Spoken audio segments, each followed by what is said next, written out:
Dün İzmir'de başlayan yangınlar özellikle Karşıyaka, Tire ve Bayındır ilçelerinde ciddi boyutlara ulaştı. Karşıyaka'da çıkan yangın, kuvvetli rüzgarın etkisiyle hızla yayıldı ve 10 katlı bir binaya sıçradı. Yangın sebebiyle 87 ev tahliye edilmek zorunda kaldı ve maalesef 16 ev tamamen yandı. İzmir genelinde 941 hektar ormanlık alanın yandığı tahmin ediliyor. Yetkililer yangının kontrol altına alınması için havadan ve karadan yoğun müdahale gerçekleştiriyor. Tire ve Bayındır ilçelerinde de etkili olan yangınlar geniş ormanlık alanları tehdit etti. Bu bölgelerdeki yangınlar da hızla yayılmaya devam ediyor ve kontrol altına alma çalışmaları sürüyor.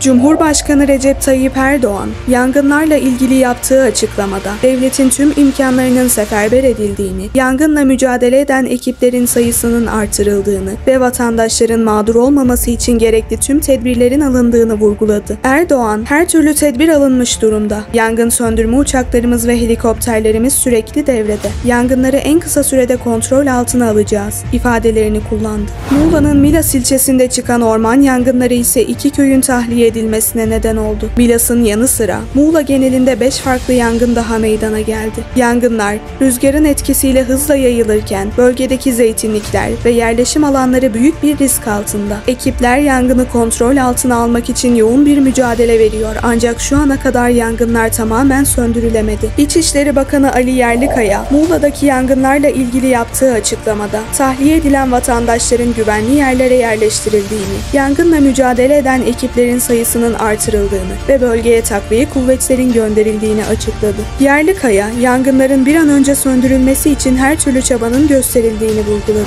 Aydın'da Bozdoğan ve Didim ilçelerinde meydana gelen yangınlarda ciddi hasara yol açtı. Bozdoğan'da çıkan yangın, rüzgarın etkisiyle hızla yayıldı ve geniş bir alanı tehdit etti. Alhisar mahallesinde başlayan yangına hem havadan hem de karadan müdahale ediliyor. Aydın valisi Yakup Can Bolat, bölgedeki 45 kişinin tedbir amaçlı tahliye edildiğini ve yangının kontrol altına alınabilmesi için çevre illerden takviye ekiplerin talep edildiğini açıkladı. Didim ilçesinde ise Akyeniköy mahallesi yakınlarında çıkan yangın, ekiplerin hızlı müdahalesi sayesinde kontrol altına alındı. Ancak bu süreçte 20 ev tahliye edildi ve yerleşim yerleri büyük bir tehlike atlattı. Çevre, Şehircilik ve İklim Değişikliği Bakanı Mehmet Özhaseki, yangınlarla ilgili yaptığı açıklamada, orman yangınlarının iklim değişikliği nedeniyle artan bir risk olduğunu ve bu tür felaketlerle başa çıkabilmek için daha fazla önlem alınması gerektiğini vurguladı. Özhaseki, yangınla mücadele kapsamında yerel yönetimlerle işbirliği içinde çalıştıklarını belirtti.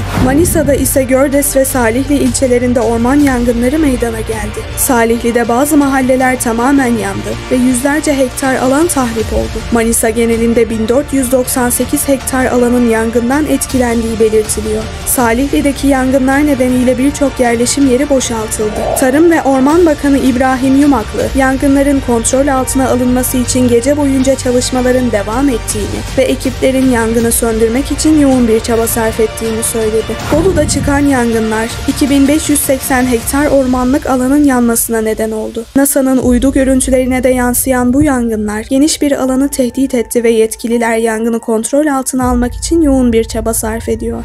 Mersin'in Silifke ilçesinde de ormanlık alanda yangın çıktı. Ortaören mahallesinde başlayan yangına havadan ve karadan müdahale ediliyor. Bölgedeki yangının kontrol altına alınabilmesi için söndürme helikopterleri ve arazözler yoğun bir şekilde çalışıyor. Orman yangınlarının büyük yıkımlara yol açmaması için alınabilecek birçok tedbir bulunmakta. Bunlar hem bireyler hem de devlet kurumları tarafından uygulanabilir. Ormanlık alanlarda yangın gözetleme kuleleri kurulmalı ve bu kulelerde termal kameralar gibi ileri teknoloji cihazlar kullanılmalıdır. Erken uyarı sistemleri sayesinde yangınlar henüz başlangıç aşamasındayken tespit edilebilir. Yangın söndürme ekiplerinin sayısı artırılmalı ve ekipler ileri düzeyde eğitimlerle donatılmalıdır. Ayrıca yangın söndürme uçakları, helikopterler ve arazözler gibi araçların sayısı artırılmalı ve bakımının düzenli yapılması sağlanmalıdır. Ormanların düzenli olarak temizlenmesi ve kuru otların, çalıların ortadan kaldırılması yangın riskini azaltabilir. Ayrıca yangın şeritleri oluşturulmalı ve bu alanlar sürekli kontrol edilmelidir. Yangın çıkma riski taşıyan bölgelerde yaşayan vatandaşlar, orman yangınlarına karşı bilinçlendirilmeli ve yangın anında ne yapmaları gerektiği konusunda bilgilendirilmelidir. Piknik alanlarında ve ormanlık bölgelerde yangın çıkarabilecek davranışlardan kaçınılması teşvik edilmelidir. Orman yangınına sebep olan kişilere yönelik caydırıcı cezalar uygulanmalı ve denetim denetimler artırılmalıdır. Özellikle yangın riski büyük bölgelerde piknik ve ateş yakma yasakları getirilmeli ve bu yasaklar sıkı bir şekilde denetlenmelidir.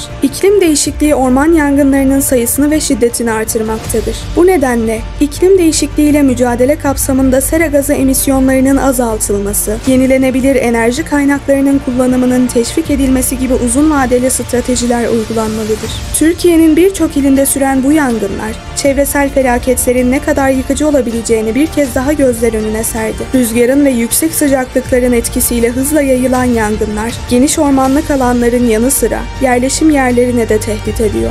Yangınların önlenmesi ve olası yangınlarla mücadele edebilmek için gerekli hazırlıkların yapılması, bu tür felaketlerin etkisini en aza indirecektir. Lütfen orman yangınları konusunda daha duyarlı olalım ve yangın riskinin yüksek olduğu bu dönemde gerekli tedbirleri alalım. Unutmayalım, bir kıvılcım binlerce hektar ormanın yanmasına sebep olabilir. Daha fazla bilgi ve son gelişmeler için bizi takip etmeye devam edin.